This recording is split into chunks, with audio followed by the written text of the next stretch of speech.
LinkedIn Echo Chamber. This is ML's Like Teen Spirit. Today I've got Sean with me. Sean, how are you doing? Yeah, not too bad, John. Yeah, good to be here. Sean, where are you dialing in from? Leicestershire in the UK today. So, Leicestershire. Sean, you're here for a specific reason that we're going to get into, but you haven't joined me before. So if we could start with us, try it for 60 seconds. Can you introduce yourself in 60 seconds, please?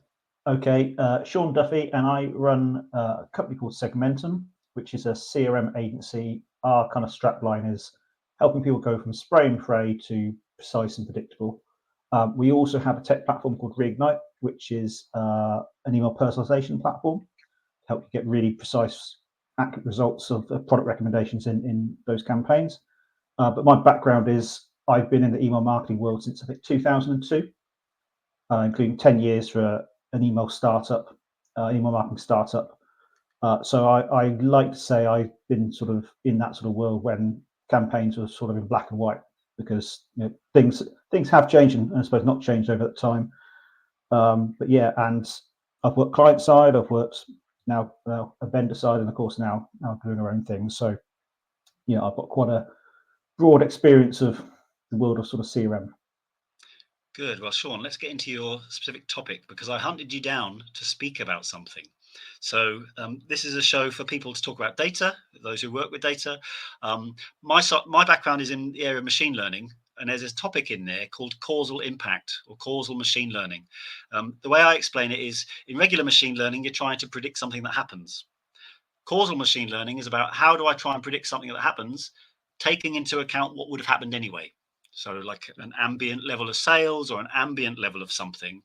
And I've been thinking for some time, God, I must have someone come and talk to me about like uplift and lift and its role for marketers. So I picked you and you agreed. So thanks for joining. Yeah. Let's kick off with lift. So how would you describe lift in the CRM context? Okay, so lift is usually when you're comparing a test and a control. So something new versus something you're doing already. And if you've got, say, a conversion rate on your old one of 5%, and on your new one, you've got a conversion rate of 10%, then your lift will be 5%. But we're marketers, so we wouldn't normally express that as 5%. We'd express that as 100%, because we basically doubled the result. So a lot of the time it's sort of used in sort of A/B testing, but really where lift really should come, it's really is a philosophy almost, and everything you do which is new, you should be making sure that it's had an incremental impact, that lift, or certainly if it hasn't had an impact at all, you can, or made things worse, you can sort of measure that in a very sort of precise kind of scientific way. So the experimentation. So I was going to ask, like, why should marketers care about this? But I think you're saying if you're able to prove that either your campaigns are getting better, I suppose you stand a better chance of keeping your job on the one hand. But on the other side, there's this learning objective of like trying to prove something is true or false, or maybe generate an insight for yourself that you can use again and again. Is there anything else on your list? Like why marketers? I would say a big one is proving that other people are wrong, right? Because we all work in a world where you get a lot of top-down decisions and you get crazy things given to you. You know they're not going to work, as you can see in the data. You live this world, you know it's not going to work. But this is a really good way of proving that it's not going to that it does or doesn't work. So you've got that strong evidence to go back to people and say, no, don't waste our time doing this sort of thing going forward. So I think that's quite good, because otherwise your alternative is to fight people which are higher in the rankings than you, or take it out to the car park and sort it out there, and that won't end well either, will it? So I would say the other kind of key thing is really around lift isn't the same as sort of marketing attribution. So where most marketers get stuck in is this idea that my campaign has delivered X, and that might be based upon the marketing automation platform's sort of attribution model, or it could be on Google Analytics last click or whatever it might be. That's not necessarily lift, because within that you're going to have a whole stuff of activity that would have happened anyway. And there's certain campaigns which are better or worse for that sort of thing. So it's really a measure to prove that any changes you make are doing something, and it doesn't have to be a positive impact. What you really want to see when you're doing your test is some sort of change, even if it's worse, you learn something. If it's no change whatsoever, you've wasted your activity there. And what it might actually then tell you is actually we can't influence this. We can't influence this particular metric or this segment of customers, maybe because they're so dead, these customers. Nothing you do to them is going to sort of bring them back. So really, yeah, you want to focus on trying to make a bigger difference as possible to try and get a bigger change, and ideally that being positive uplift. But if it's down, that still tells you something anyway. Well, let's get into where marketers can start, Sean. So I'm hearing there's the commercial impact piece. Every marketer wants that badge. And then there's this cycle of like experiment gives you an insight. It's either positive, negative, but regardless, at least you know, and you can Yeah. move your debate on or iterate on your strategy or something. Sean, you've done this for so long. If marketers have got their whole life cycle of customer life cycle and all the different things they can do, where is lift likely to be found? So for someone watching this that's thinking, right, I've started my new job, one of the things I want to get in my first 6 months is a bit of a commercial impact and show that I've made a positive change. What should they be thinking of? What should they do? Where should they start? So we should probably reframe it slightly. Because when we talk about lift, we're sort of talking about percentage change. But a 10% change on something that goes to 1,000 people is not as much as a few percent change on something that goes to 100,000 people. So when we talk about commercial impact, we want those raw numbers. So we want to be thinking about what's the biggest pot of customers we can influence, because therefore we only need a smaller lift adjustment anyway to make a much bigger difference. And often that's much more repeatable because we're effectively talking about our what people call them BAU campaigns, business as usual, or your weekly promotions, whatever that might be. That tends to be where you're going to have your most potential. But traditionally, a lot of people, they focus on the periphery. They focus on those sort of automations because they're sort of, I guess, easy to understand.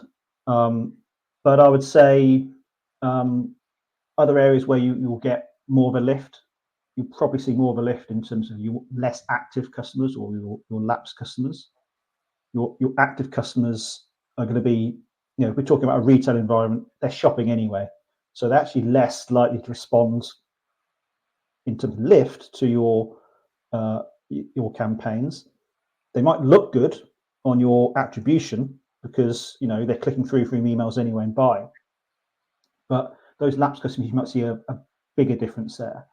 Where you probably usually find, and this is not typical, but less difference, is some of those sort of popular conversion type campaigns, cart abandonment, browser abandonment, that sort of thing, where most of those people are going to end up buying anyway. It's just a trick of the attribution that you've thrown an email in front of them before that sort of happens. But if I would say the biggest thing is look to where your volume is, that you can sort of influence, because you only need small sort of changes there. To bang for your buck. Yeah. Sean, you made me think of something that we never discussed before. So Okay. I think in my language I would say, so where the purchase intent is already high, the lift is likely to be low. So where it's active consumers, recent purchases, sometimes it's harder to change the dial on like an A/B test or make that impact. A tip for people is one thing that's a nightmare scenario with recent purchases of actives is that they come back through a paid channel. So one thing you can, if you do want to study like a commercial impact thing, is try to look at cohorts and see like how many do I keep in the email channel, which has a cost, but it's a bit negligible compared to, hey, our actives keep coming back through paid search. That's the nightmare scenario for brands. That might be one way of constructing some kind of test in the actives that you then can show to other channel owners and all of that sort of stuff. But yeah, we didn't go over that one when we prepared, but it's just reminded me of something I saw once. So go on to what the measurement side then, Sean. So in actives, and I suppose it's like in retention space, there's gains to be had from lift. Talk a bit about the measurement, just like what you do, or any watch outs, interesting things that have happened to you in the past. Yeah, well, lots of things, I guess, here, and this is one of I suppose the myths of this sort of space is that you just look at the screen, which tells you that half the people got this percentage, and other people got this percentage. Therefore, the higher one sort of wins. It's not always. There can be more to it. So first of all, it's choosing the right metric. So what we're really looking for is statistical significance. So the ability that this is going to, if we do it again, we'll get the same sort of result.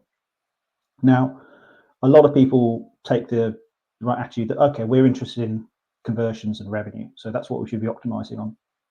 But in actually, a lot of these tests are so far down the funnel, the amount of volume that you would sort of need on that, you're never going to get statistical significance. And there's so much other stuff that can happen after that, and such noise. You're better off looking further up, so you're looking at opens and clicks. So it's choosing the right metric to start with. I think you're looking to measure based on unique conversions, so whether that's a click or a purchase. You're not looking to do it on revenue. And you might think, well, that's a bit weird. But one of the kind of key reasons, there's a TV shopping company that we work with where they've got a lot of items they sell at under £10, but they also do a lot of items, £1,000 plus. So if you're optimizing based on revenue, on an average revenue figure, all of a sudden you've got so much bias in there. You're going to